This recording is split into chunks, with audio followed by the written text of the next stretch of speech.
শুভরাত্রি বন্ধুরা, স্বপ্ন অফিস চ্যানেলে সবাইকে স্বাগতম। আবারও সবাইকে বলি মেরি ক্রিসমাস। আজকে আমি বানিয়েছিলাম বেকড ফিশ।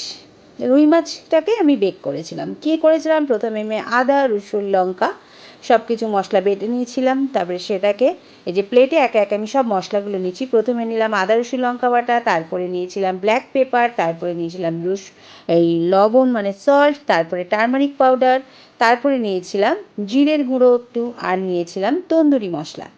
সব মশলাগুলোকে আমি কিউমিন পাউডার, তারপরে তন্দুরি মশলা নিয়ে সব মশলাগুলোকে আমি এবার একে একে মানে ভালো করে মিশিয়ে নিলাম। তার মধ্যে দিয়েছিলাম লেমন জুস। আমি গোটা একটা লেমন জুস দিয়েছিলাম। দিয়ে এটাকে, এর মধ্যে তুমি ধনেপাতা বাটা দিলেও দিতে পারো, কিন্তু আমি দেইনি। এটাকে ভালো করে মিশিয়ে নিয়ে তারপরে একে একে আমি সব মাছগুলোকে মশলা ভালো করে মেখে 1 ঘন্টার জন্য ম্যারিনেট করে রেখে দিয়েছিলাম। যে আমি একে একে সব মাছগুলোকে মশলা মেখে নিচ্ছি।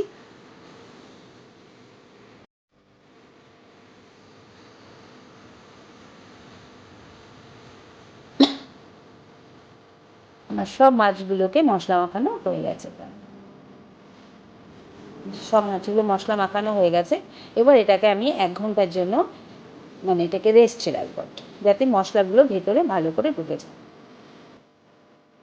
তারপরে কী করলাম, ওটিজি ওভেনটাকে প্রি হিট করে প্রায় 50 থেকে 55 মিনিট দিয়েছিলাম, আর 200 ডিগ্রিতে দিয়েছিলাম। দিয়ে এটাকে আমি বেকে বসিয়ে দিয়েছিলাম। যে আমার বেক হচ্ছে, দেখো দারুণ টেস্ট হয়েছিল। তোমরাও কিন্তু বাড়িতে ট্রাই করে দেখতে পারো, ভালোই লাগে।